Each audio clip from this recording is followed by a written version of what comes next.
Anyway, here's Wonderwall. Come let me take you back, turn back the hands of time. That's when I discovered cool, that's when I made it mine. My pants couldn't be too tight, that's how I learned to fight. James Dean defined the day, Sue took me all the way. Ooh, I'm all about cool, no other goal, no other rule. You act like a fool, you better be cool. Gonna take you to school. Damn it, I'm all about cool. Almost got it, almost nailed it. Hey everyone, hey there, hi there, ho there. Bryan Zane, and it's time for the Smackdown review. Did you miss me? I was so mad I was sick last week and I couldn't do that for you. And so I wanted to be special. Also, this is probably going to be a shorter review this week because, one, I think I started a bit later than I expected to. And also, I'm still technically maybe a little sick, a little waver in the voice there. The cough will occasionally might come back. And I just wanted maybe this a brief one before I sound like a tired old man by the end, a tired, sick old man. But thank you so much for tuning in, everyone. Let us begin. Boop. We've got, this is the card here. You all know. If you saw it, you were there. You were part of the Thunderdome. We all watched it. God bless it. Here we are. I'm good. You know, it's been a while. What can I say? So Smackdown begins. It's a new format I'm messing with today. Smackdown begins with Roman Reigns and company. Paul Heyman and Jey Uso are there. And, you know, I don't know. I love Roman as much as the next guy, but it does get kind of, am I the only one who gets kind of tired of every episode starting with Roman Reigns? It's like we had that criticism about Triple H back in the day, the 20-minute promos to start every week, you know? Just a thought. So Roman is super mad that, you know, Edge has not decided who he's going to fight at WrestleMania, and like Reigns says that Edge is scared of him and he'll beat him into a Legends contract. Pierce declares that Roman should be defending the blue belt in the Elimination Chamber, but Paul Heyman, I guess, somehow is able to finagle out of that and say, no, he's going to defend at the Chamber, but there's going to be a Chamber match with a number one contendership, basically, and the title will be defended on the spot right after that. That's the first one. So you know you're going to get mad watching what goes down at the pay-per-view, no matter what outcome it is. You're going to be, oh, that's sneaky Roman. Heyman with the line of the night. How did last year's WrestleMania do without Roman Reigns? It was the lowest attended Mania of all time. I love that there. So Pierce says there will be some qualifying matches, but there's two people who've already qualified automatically. One is Jey Uso, and the other is Kevin Owens. And Roman gets right in Adam Pearce's face, and Heyman has to calm him down. Good stuff in the opener. I think getting those two people in there qualified right now, like that sets up a lot of possibilities in your head. Like, how's Jay going to play into this? You know, how bad does he want to be number one contender? And of course, Kevin Owens, we know what that storyline's been like. There's number two. So moving on after that spot, we see Sonya Deville making some moves to help Adam Pearce like manage the show a bit better. And the way she did it so effortlessly and deftly, you know, it makes you wonder, it's like, how easily will it be when I think one of two things is going to happen with Sonya. Either she's going to do the trope of the hostile takeover, kind of usurping the superior's power, or at some point Roman will take out Adam Pearce and he'll be sidelined for weeks, and so then Roman will use his influence to intimidate Sonya or something, or maybe Sonya will fight back. Who knows? Maybe she'll have nerves of steel. So that's my theory. We'll put a pin in that one. So next match is a qualifying match. King Corbin and Sami Zayn versus the male Stereos, Ray and Dominic. Winning team goes on to the chamber match. Sami Zayn's got a long rant before the match about how he's a conspiracy victim. He talks about, oh, they love you, Mysterios, because you can help expand the Latin market for the company. Like, 10 years ago, maybe. I don't know. One of my favorite spots of this match was a big-ass dive by Dominic. Maybe not favorite, more and more memorable, because like right after Dominic nails the dive, he also like face plants into the announce table, which I thought was, ooh, I hope he's okay. So it's a really good opening match. and Zayn hitting Dominic with a haluva kick really clean. Like, it was suspiciously a neat win for Sammy. Like, I feel like when he wins these matches, it's always like doing the sneaky stuff. So for it to be as clean as it was, I was kind of surprised. Backstage, probably the moment that almost lost me on this match, on the show, I should say. We get Rudolph, Dolph, and Bob showing up to Adam Pearce and Sonya Deville's office. They want to be in the chamber match. And I'm like, why? They're the tag team champions. Shouldn't they want to defend those belts they won and they were so proud of getting from the Street Profits? No, they want to both have a chance of being champion, singles champion. So then Sonya gives them a qualifying tag team match against them to determine who can qualify for the chamber. And their opponents are the team of Cesaro and Daniel Bryan. And I think I, along with many of you, I'm sure, looked at our screens and all went, huh? Along with the wrestlers. Why would it be Daniel and Cesaro? Like, why not Shinsuke Nakamura, the man who's been tagging with Cesaro for like a fucking year? So that was, that almost lost me there. Reginald approaches Sasha Banks with champagne on a tray, and he apologizes for his past conduct and says, it'll never happen again. And Sasha kind of like warms up to Reginald a little bit. Said, oh, did you really mean what you said when you said I could beat Bianca? And he's, oh, absolutely. And so she takes the champagne and she's given the drink. They share a look. And I didn't know if that was suspicious or not. I was like, are they going to do something where like Sasha like drinks a spiked champagne and she like gets beat up by Carmella because she's like out of it? Like, I don't know. I don't know if they're going to go with that. So maybe it's just like forming an alliance. Big E, Intercontinental Champions, in the ring, cuts a promo about how he's putting the Sami Zayn and Apollo Crews chapters behind him. And as he's saying that, Apollo comes out and interrupts him. And basically, he wants another shot, but Big E says the open challenge is for anybody but Crews because he's already done all he can. He's already beat him enough. And they get in each other's face all of a sudden and start getting really intense, talking about like, go back to catering, like you're a charity case, this and that. Like, shit kind of got real for a second. It felt getting real. I think they're really mad at each other. That's a reference to a friend of mine. But it was a really attention-grabbing shift. It was just like a total different vibe than like what we're accustomed to with how they talk to each other in this world. So I thought that was kind of it was cool. It was like it was kind of illusion breaking in a way, but like in a good way. It broke the illusion. It broke like the somewhat stereotypical one, I should say. So anyway, Shinsuke Nakamura answers the challenge and wants the title match, and so we get it. But why is Shinsuke even doing this? He should be wrestling with Cesaro tonight in the main event. Why? So the match happens, then Apollo Crews is still on the outside, and he ends up kicking Big E in the match, which gets Shinsuke DQ'd. As much as I want to see Big E taking on new opponents, Apollo, because Apollo's still in this mix, obviously. As much as I want to see E move on and defend against other people, besides like, Apollo and Sammy, like they're going to have good matches, are Big E and Apollo, and now Shinsuke apparently is involved in this thing. It's a weird misdirection. I just, that's going to stick in my craw the whole time. Like, I don't see Shinsuke winning the title if they have a triple threat match or something. So, like, why did they take him out of that equation? I guess they wanted Daniel Bryan in the chamber match more than Shinsuke. Spoiler alert. Fuck, sorry. So, anyway, Seth Rollins makes his long-awaited return after, letting himself get destroyed in November at Survivor Series. The locker room files out and surrounds the ring for Seth and everything. I'm kind of surprised they didn't have, like, a burn it down chant ready to go and piped in when Seth's entrance came out. You figure they had that ready to go. So he comes out and the new Titantron says, embrace the vision. That's the new theme.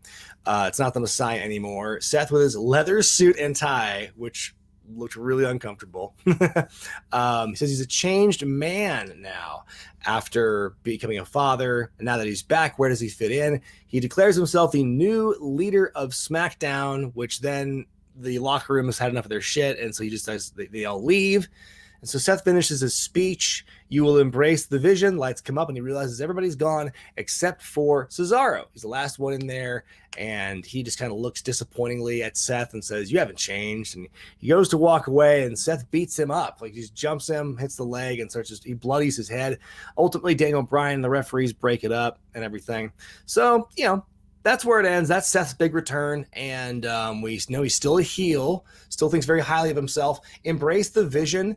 I think now it'll be less God complex and more like quasi-spiritual corporate leader, like I guess Steve Jobs with the very big cult of personality kind of thing. I don't know, in like a twisted way. Yeah, maybe not so much like worship me, where are my disciples? Like I think that was, yeah, there's so much shelf life you can have with that, I think. So anyway, our next match sees Bayley and Liv Morgan in singles action. Good stuff from these two. Liv's got a close call on Bayley at one point. Billie Kay, who's been trying to get back into the Riot Squad's good graces, shows up with her revised resumes, which include Liv and Ruby's faces on them, which is a nice touch. And Ruby throws the resumes in the ring. The referee cleans them up, and as he's distracted, Bayley with the eye rake and the rose plant to win the match. And so the struggle with Billie, I should say, and the Riot Squad continuing. Just give me a moment really quick here. Sorry. Embarrassing. Okay. Moving on here. Yes, Bezos like even. Lex Luthor. I would be down for Seth Rollins as like a comic supervillain. Absolutely. So backstage, Cesaro says he is going to compete in the match despite the attack earlier from Seth. So yay him. Street Profits versus Chad Gable and Otis. Two men who were tag team wrestlers when they came in. They split their respective teams up, and now they're together in a tag team. You just got to love seeing that. I also love that the pre-match promo with the Street Profits, Dawkins has this very timely Marshawn Lynch reference. I'm just here so I don't get fined. It has the dreads. Okay, yeah, I felt like I was, in my mid-20s again with that one there. That being said, the match itself was fine. Everybody got their stuff in. The anointment and the frog splash for the Profits to win. Here's a question that I posit to you, and I might actually post it again on Twitter when I'm done here. Montez Ford's frog splash versus Mark Quenn's shooting star press. Which one is the better gravity-defying finishing move to you? Let me know in the chat. Let's see here. We see Sasha Banks in the ring in her shiny, shiny blue outfit. Maybe she and Seth Rollins share a tailor. She calls Bianca Belair a big little sister and says, the only choice, the EST choice for who you should face at WrestleMania is me. Belair then comes out and says, you don't own me, basically. Nia Jax and Shayna Baszler appear, the women's tag team champions. They can bop around to the shows. They put over regaining the tag belts, and Sasha seemingly came prepared. How? For Nia and Shayna to appear. Let's roll some footage. And that was also kind of why did you know they were going to show up? So anyway, the first clip is of seeing Shayna Baszler get rolled up by Naomi on Monday. And then, here's what we meant to show you. And it's Nia Jax going, my hole, which broke the internet for a few hours. Excuse me. And so, Nia Jax doesn't like that. And they start fighting. And then Sasha and Bianca just lay them out and have them running away. And the best part of it was when Nia gets bumped and she lands on her tailbone on the apron again, and you see the pain in her face. And I'm like, say the line, Nia. I think we were all kind of expecting her to go, my hole again. I was kind of disappointed she didn't do that. You could see her, she was trying to physically restrain herself from saying it. That's going to be the build. Her WrestleMania moment is going to be just her whole. No.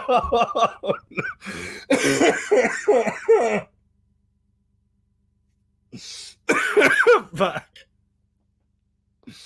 I swear. I told you that cough was going to come back. Excuse me. Oh, God. Okay. You see nothing. So that was the end of that one. And I guess I'm guessing we're going to get a tag team match play for next week. Obviously, you're going to have Sasha and Bianca as the unlikely, pairing. Excuse me. I have a mute button here. I should use it next time. Main event time. Cesaro and Daniel Bryan versus Rudolph. This is the other qualifying match. Zayn and Corbin show up early in the match to watch before the break. Fine work by all men. Sorry, that's my voice. Fine work by all men involved. Cesaro with a valiant comeback from his earlier injuries, and he ends up some unreal strength here, putting Ziggler in the sharpshooter, making him tap. So Cesaro and Daniel have qualified, and suddenly Jey Uso striking Cesaro from behind with a chair. Cesaro making a face that I'm sure will be memed to death by the end of the weekend. And then Zayn and Corbin fight the faces. Zayn attacks Corbin. Everyone gets their shit in. And then Stone Cold Kevin Owens comes in and it's a stunner on everybody. Wham!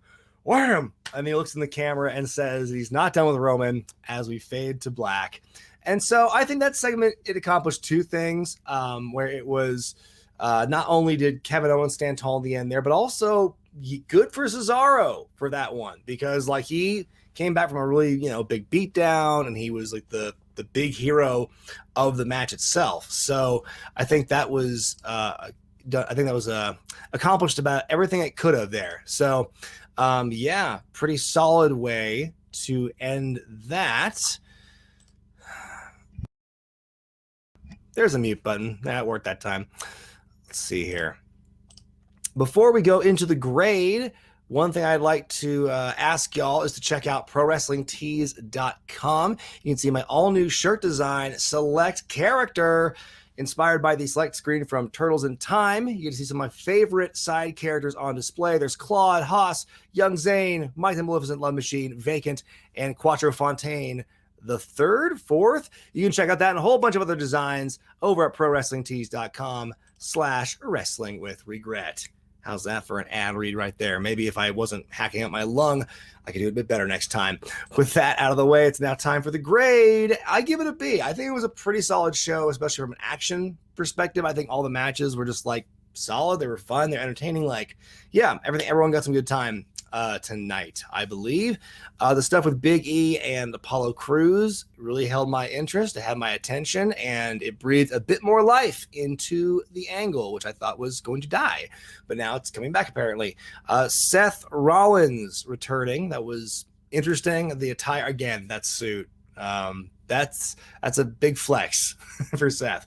And I think Cesaro looked great as well. My biggest complaint was just like the way the tag belts are treated in this one. Made no sense for them to say, hey, you know what? Let's not worry about these things tonight. Let's, go back into the singles ranks for some reason. And the women's match was like, the women's segment, I should say, with Banks and Belair, etc., was like, I don't know.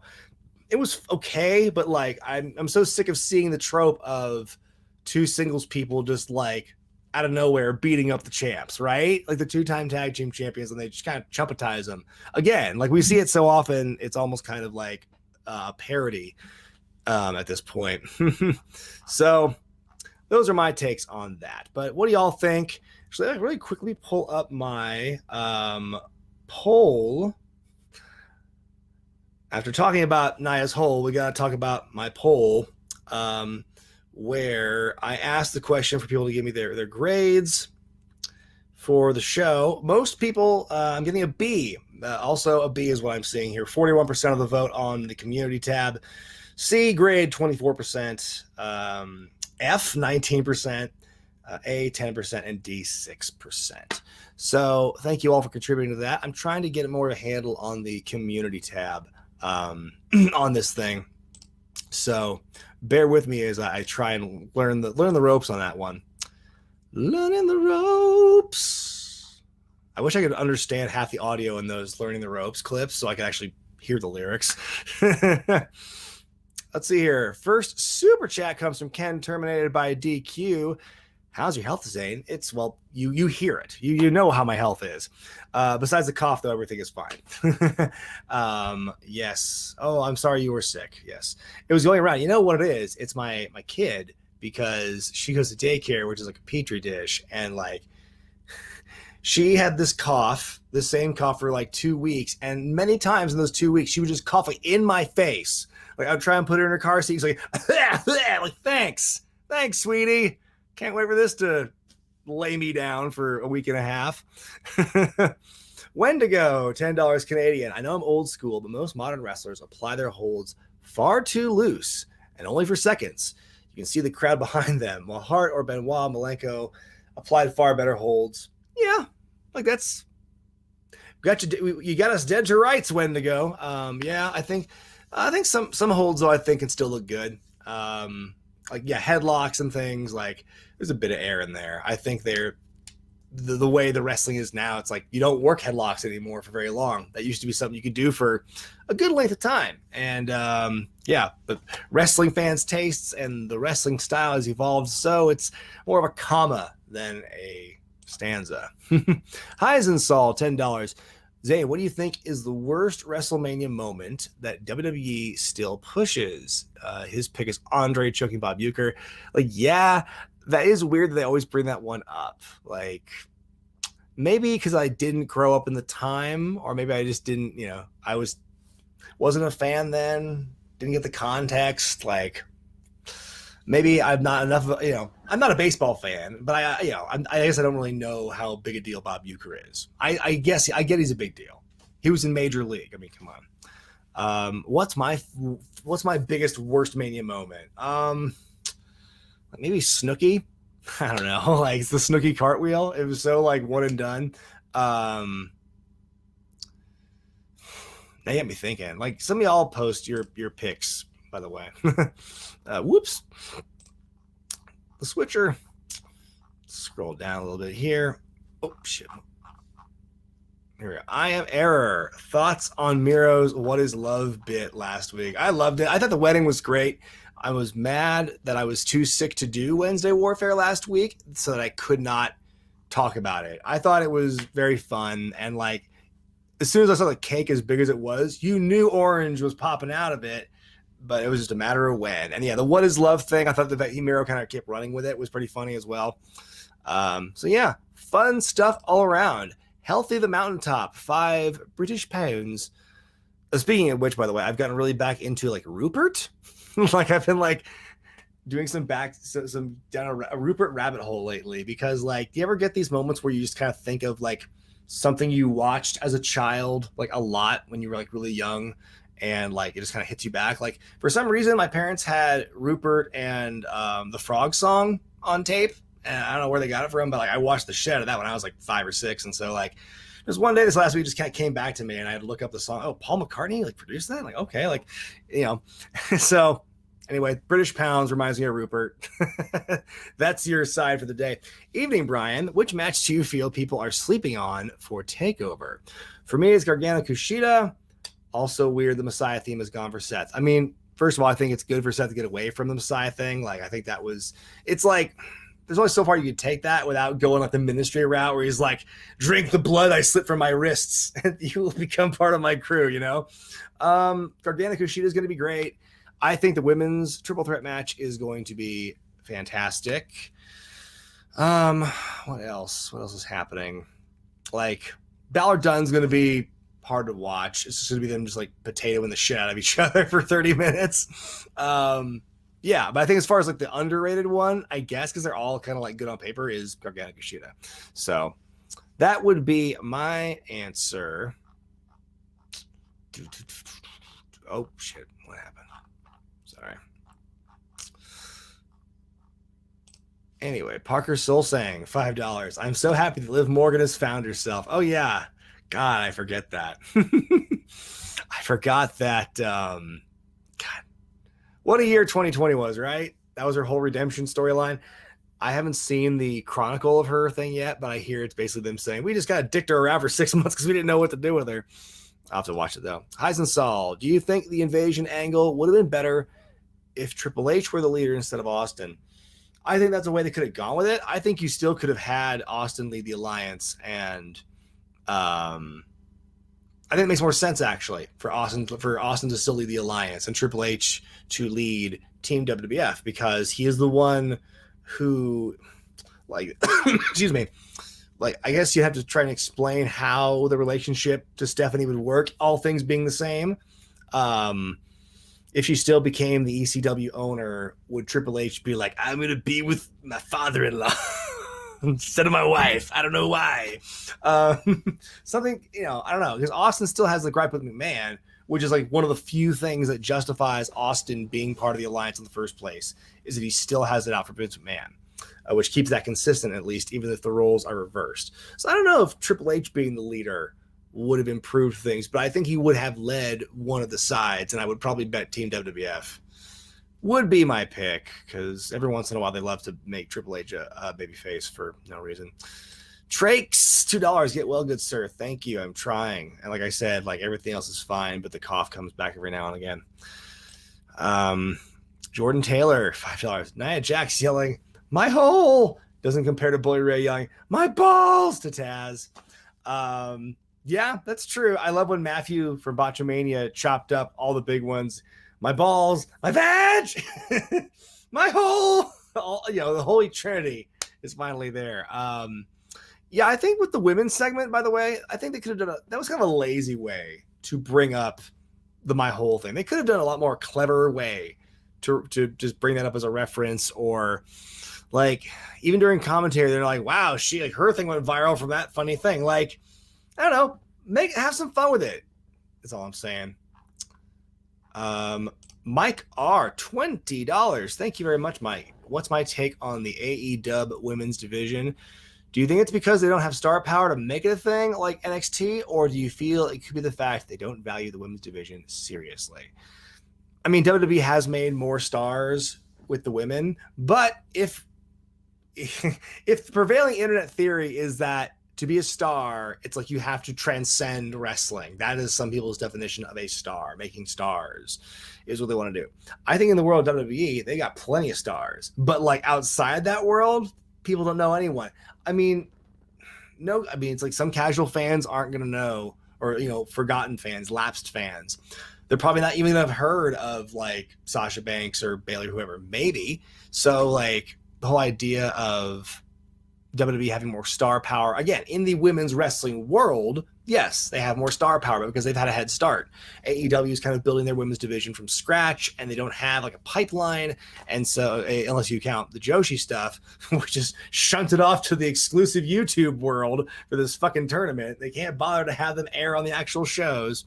That's a whole other thing, though. That's part of my take on the AEW women's division. They still don't give a shit enough that they got to like make half the tournament something streaming. Like they did the same fucking thing with the women's tag, like the women's tag division, like thing they had with their medals and whatnot. It was the same bullshit. Stop putting it just on YouTube.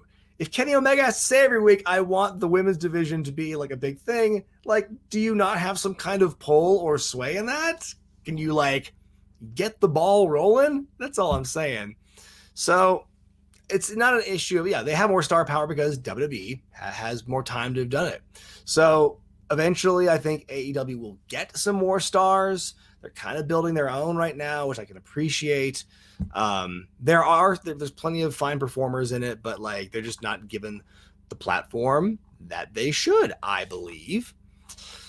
And that's the truth, as my dad would say. Matthew Huber, $10.